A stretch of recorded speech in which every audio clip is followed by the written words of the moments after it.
Hello students, welcome to fast tech computer education.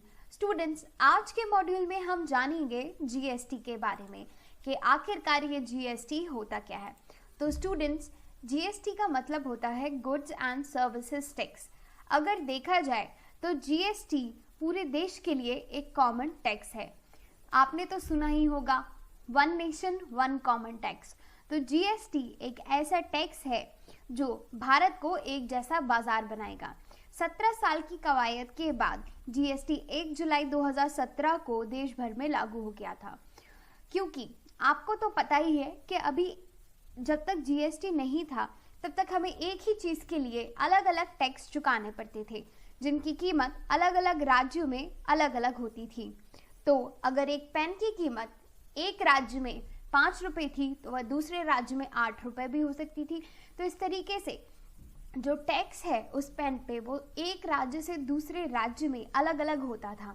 इस कारण भारत एक जैसा बाजार नहीं बन पाता था, पर जीएसटी के आने से हमारा पूरा भारत एक जैसा बाजार बन गया है और ये जो टैक्स की कीमतें हैं वह हर एक प्रदेश में एक जैसी लगाई गई हैं। देखा जाए तो जीएसटी 17 से ज़्यादा इनडायरेक्ट टैक्स के बदले में लगाया गया है। अगर हम देखें इन 17 टैक्सों को तो इनमें से कुछ टैक्स है excise duty tax, central sales tax, state के द्वारा लगाया गया हुआ state sales tax, stamp duty taxes, telecommunication taxes, transportation आवाजाही के टैक्सेस जो होते हैं। तो इन सारे और कई और प्रकार के टैक्सेस को मिलाकर हमने एक ही टैक्स का नाम दिया है और वो है जीएसटी। तो अभी अगर हम देखें तो जीएसटी के 3 प्रकार होते हैं, या कहें तो जीएसटी के 3 पार्ट होते हैं। पहला होता है सीजीएसटी, वो होता है सेंट्रल जीएसटी जिसे हमारी केंद्र सरकार लगाती है। दूसरा होता है एसजीएसटी जिसे हम स्टेट जीएसटी भी कहते हैं, जो हमारी राज्य सरकारें होती हैं वह स्टेट जीएसटी यानी कि एसजीएसटी लगाती हैं।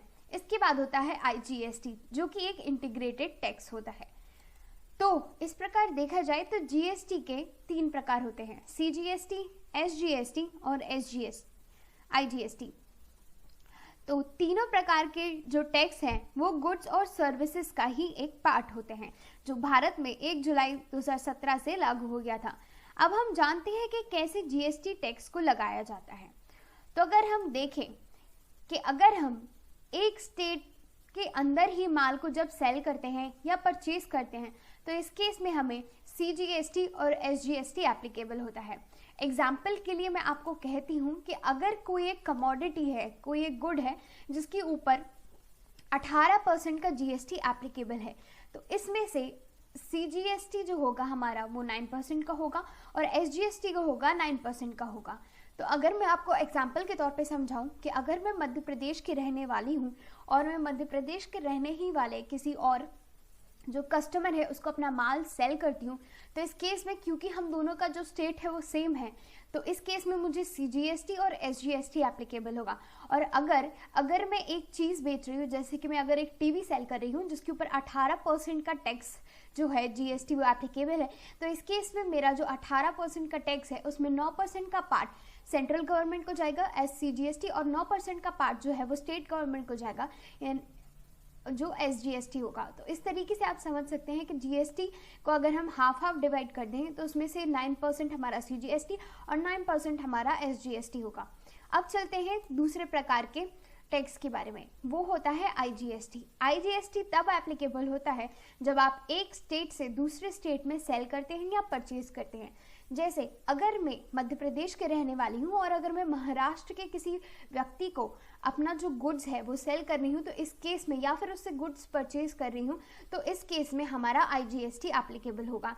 अगर देखा जाए तो जीएसटी अगर एक कमोडिटी पे 18% है, हमारे प्रीवियस एग्जाम्पल को ही लेते हैं, अगर मैं एक टीवी को सेल कर रही हूँ मध्य प्रदेश से महाराष्ट्र में तो इस केस में हमें 18% का आईजीएसटी एप्लीकेबल होगा। तो स्टूडेंट्स, आपको तो अब इस मॉड्यूल में समझ आ गया होगा कि जीएसटी क्या होता है, आईजीएसटी क्या होता है, एसजीएसटी क्या होता है और ये किस तरीके से लगाए जाते हैं और किस तरीके से इनका विभाजन होता है। आगे आने वाले मॉड्यूल में हम टेली प्राइम के अंदर कई प्रकार के टैक्स लेजर्स को क्रिएट करना, टैक्सेस को मेंटेन करना, ऑटोमेटिक टैक्स कैलकुलेट करना, उनकी एंट्री करना, ये सब देखेंगे।